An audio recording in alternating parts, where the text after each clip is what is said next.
प्रभु की स्तुति हो। आज का दिन आपके लिए आशीषों से भरपूर रहे। एक विश्वासी के जीवन में परीक्षाओं का आना स्वाभाविक है।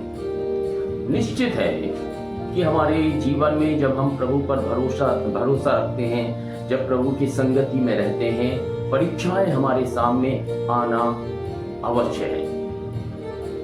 लेकिन एक बड़ा प्रश्न, जब हम प्रभु की उपस्थिति में हैं, प्रभु की संगति में हैं, प्रभु के साथ अपने जीवन को व्यतीत कर रहे हैं और परीक्षाएं आ रही हैं, तो उन परीक्षाओं में पराजय क्यों?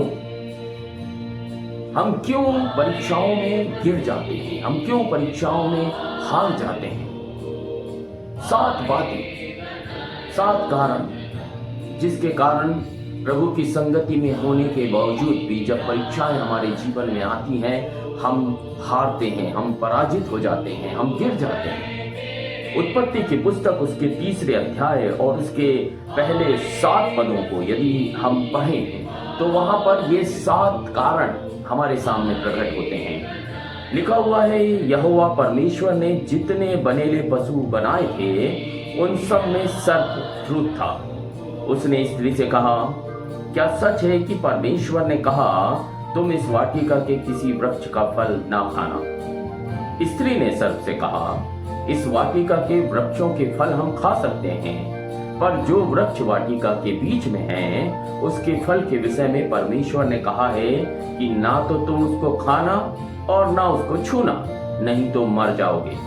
तब सर्प ने स्त्री से कहा, तुम निश्चय ना मरोगे, वरन परमेश्वर आप जानते हैं कि जिस दिन तुम उसका फल खाओगे उसी दिन तुम्हारी आंखें खुल जाएंगी और तुम भले बुरे का ज्ञान पाकर परमेश्वर के तुल्य हो जाओगे। अतः जब स्त्री ने देखा कि उस वृक्ष का फल खाने के लिए अच्छा और देखने में मन भाऊ और बुद्धि देने के लिए चाहने योग्य भी है, तब उसने उसमें से तोड़कर खाया और अपने पति को भी दिया और उसने भी खाया। तब उन दोनों की आंखें खुल गईं और उनको मालूम हुआ कि वे नंगे हैं, इसलिए उन्होंने अंजीर के पत्ते जोड़ जोड़ कर लंगोट बना लिए। इस हिस्से में आदम और हवा जो परमेश्वर की संगति में अदन की वाटिका में अपने जीवन को व्यतीत कर रहे थे, परीक्षा सामने आई और हम पाते हैं कि आदम और हवा उस परीक्षा में गिर गए, पराजित हो गए। प्रभु की संगति में होने के बावजूद भी 7 कारण इस हिस्से में हमारे सामने प्रभु का वचन प्रकट करता है। क्यों परीक्षा में वो गिरे, क्यों वो परीक्षा में हार गए? सबसे पहली बात कि परमेश्वर की आवाज को सुनने की बजाय उन्होंने शैतान की आवाज को सुनना पसंद किया, या उन्होंने शैतान की आवाज को सुना। जब हम परमेश्वर की आवाज को सुनना छोड़कर दूसरों की आवाज को सुनते हैं, हम पराजित होते हैं। दूसरी बात कि उन्होंने परमेश्वर के वचन पर संदेह किया। शैतान ने उनके सामने एक संदेह उत्पन्न किया और वो संदेह हवा ने अपने लिए ले लिया। शैतान ने ये संदेह उनके सामने प्रकट किया कि क्या परमेश्वर ने कहा है, क्या सच है कि परमेश्वर ने कहा है तुम इस वाटिका के किसी वृक्ष का फल ना खाना? जब हम परमेश्वर के वचन पर संदेह करते हैं, हम परीक्षा में पराजित होते हैं। तीसरी बात, परमेश्वर के वचनों में मिलावट। जब हम परमेश्वर के वचनों में अपनी इच्छा, अपनी बुद्धि के अनुसार मिलावट करते हैं, हम परीक्षाओं में हार जाते हैं, जैसे कि हवा ने परमेश्वर के वचन में मिलावट की।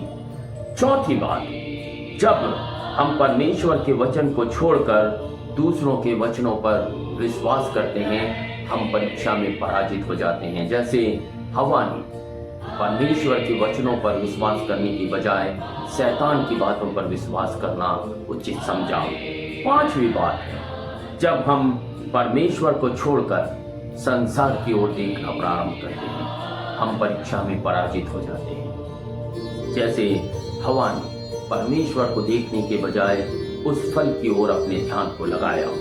छठवीं बात, जब हम परमेश्वर के वचनों की अनाज्ञाकारिता करते हैं, जब हम परमेश्वर के वचनों का उल्लंघन करते हैं, हम परीक्षा में पराजित हो जाते हैं। और सातवीं और अंतिम बात, जब हम अपने उपायों को करने का प्रयास करते हैं, हम परीक्षा में पराजित हो जाते हैं।